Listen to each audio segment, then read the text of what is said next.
Author and motivational speaker Simon Sinek has a simple illustration to help companies and organizations learn to see and recognize what their purpose is. Now, in a culture consumed with greed, it can be easy to assume that the purpose of any business or organization is just to make money. But Mr. Sinek believes that this assumption is what is harming our local and national economies, communities, and organizations. Money, he says, is simply one of the resources a business or organization needs to help it accomplish its purpose. His simple illustration is a car. We don't buy cars in order to put gas in them or charge their batteries if you drive an electric car, he says.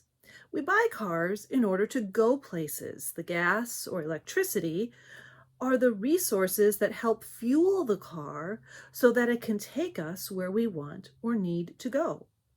The same is true for a business or organization. Its purpose should be to make a positive impact on society or advance some greater cause or accomplish something. When businesses and organizations can remember that, Mr. Sinek believes, then they will be successful in creating a healthy and productive place to work, as well as creating a product or service. The ability to stay focused on your purpose isn't just helpful advice for modern organizations. It's what Jesus did in today's gospel reading. This reading is important because all of us followers of Jesus can sometimes forget what Jesus' purpose was and still is. Too often we mistake Jesus' purpose, why he became incarnate and walked among us, as simply to perform miracles of healing the sick and feeding the poor. And we have many lovely accounts in the Gospels that might make us think that this was the case. Accounts like what we read in Mark's Gospel today, where Jesus healed Peter's mother-in-law and many of the people who showed up after that. Now, as wonderful as these miracles are, however, what we might not notice at first in today's Gospel is that Jesus did not heal all of the people who were brought to him. This doesn't mean Jesus didn't care or maybe didn't want to heal everyone. Instead, it's an indicator his ability to heal wasn't a means to an end. No more than buying gas is why people buy cars.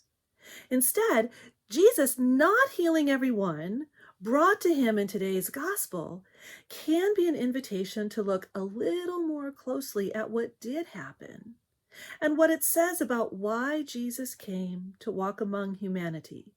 In other words, to look at what his healing miracles point us to. It starts with the very first account of healing in Mark's Gospel, the healing of Peter's mother-in-law. Now, by healing a woman, Jesus is showing that women have value.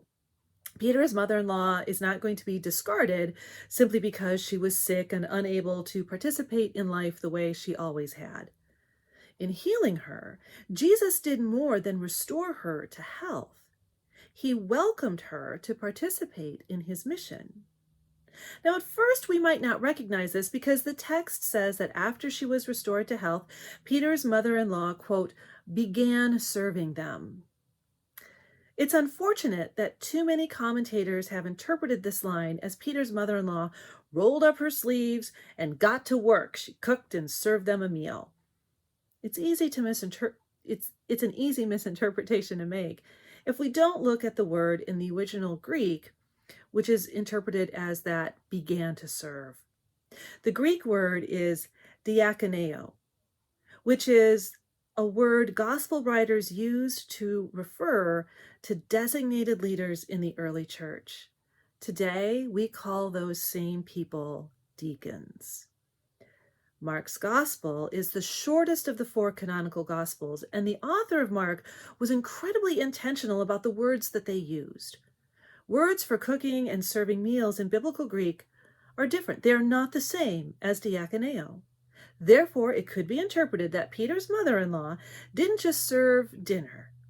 She began being part of Jesus's ministry.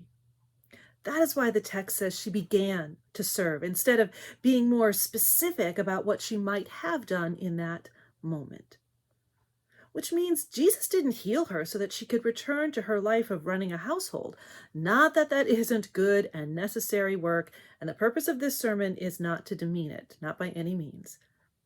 The message here is Jesus didn't restore her to wellness in order to return her to what life was like before, but to liberate her to be part of his mission and that new life his resurrection brings into the world. And what was that mission? Well, from the frenzied activity after Peter's mother-in-law was restored to health, it looks like Jesus could have had a very successful mission of healing the sick and the demon-possessed. He was extremely good at it. There was obviously a significant need for it, and that's all it takes to be successful, right? Well, not if we remember the part about Mr. Sinek's illustration of the car. There has to be more than needs and resources. There has to be a purpose.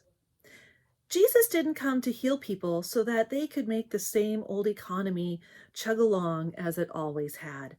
Jesus didn't come to promote the same old system that had kept people trapped in the same roles they'd always been in. Remember, he called the fishermen to leave their nets and become fishers of people.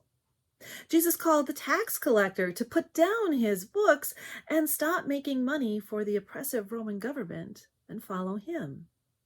He called people to leave the life that they knew, the life that they had been dealt or inherited, and to follow him.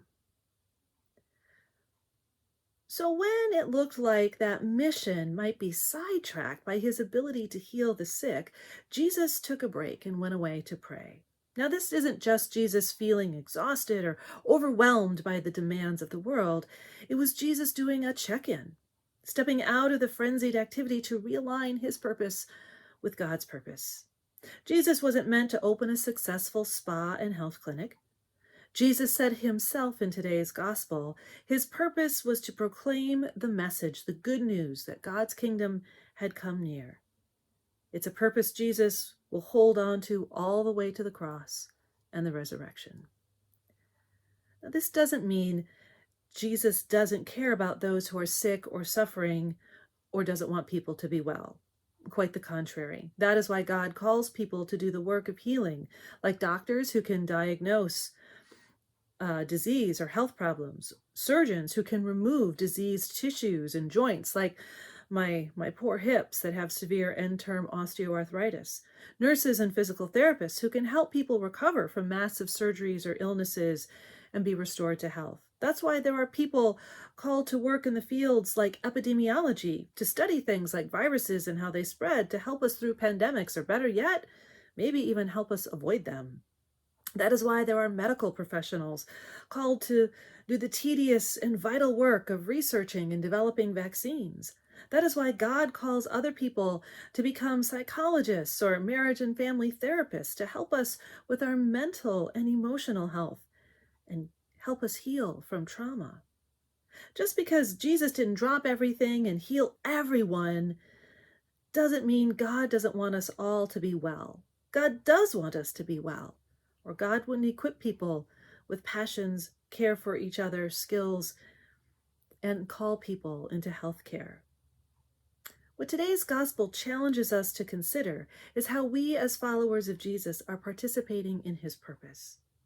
Are we making the purpose of following Jesus to figure out how to obtain by any means necessary as many people as we can to sit in the pews of our churches and give us as much money as they can in order to make ourselves feel good about our numbers of members and dollars we have, thinking that those members and dollars are going to keep our comfortable liturgies and ministries going forever? Are we mistaking the purpose of following Jesus as doing charity work without considering how the people served by our charity are really complex human beings, beloved by God, and exist for far more than our programs? As followers of Jesus, our purpose is the same as his, to proclaim by word and example the good news of Jesus Christ. This doesn't mean we don't welcome new members or we don't ask for funds to support our staff and our ministries. It means we need to think about our ministries through the lens of proclaiming that good news. And we're experiencing what that looks like right now. One of the opportunities of the COVID-19 pandemic offers us is to adjust our ministries and our worship. And if we understand our purpose, we can make the changes necessary to continue to be the presence of Christ in this place and at the same time reduce the risk of spreading the virus. While the COVID guidelines say that we can't offer an hour every Wednesday for anyone to come inside of our building and experience a safe place to rest and eat a meal and maybe talk with others, we are offering what we can by giving away sack lunches or non-perishable food to show that we do care about the immediate need that many people have for food. While we can't offer our in-person indoor worship services like we've always done, we are still proclaiming good news in these pre-recorded sermons and helping people pray and connect to God with our pre-recorded organ music. When the weather was warmer and we had the numbers of the daily new COVID-19 cases were much less than they are today, we did offer in-person worship services outside, wearing masks and staying 6 feet apart, that drew strangers to our yard and our sidewalk. When it became clear wearing masks helps reduce the spread of the virus, we didn't lecture people. We began giving away free cotton cloth reusable masks because they are a sign of our shared vulnerability, mortality, and love for each other, which makes them just one other way to proclaim God's love. We moved our coffee shop ministry outside and made it to go only. We created a space in our churchyard for passersby to pray when we could no longer keep our chapel open to the public. Because we remembered our purpose during the many disruptions of this pandemic, we have been able to adapt so that we can continue to be present to our neighbors and to each other in ways that do show the love of God is still very much present here on earth. And we will continue to make changes as the pandemic continues. By the way, that is what author and organizational speaker Simon Sinek describes as successful. But, and this is with all due respect for his amazing work, we don't need him to tell us this. What we need is just to continue to follow Jesus through this pandemic and to listen to the Holy Spirit, who won't ever let us forget our purpose, to shine the light of Christ in the world, no matter what the world brings us. Amen.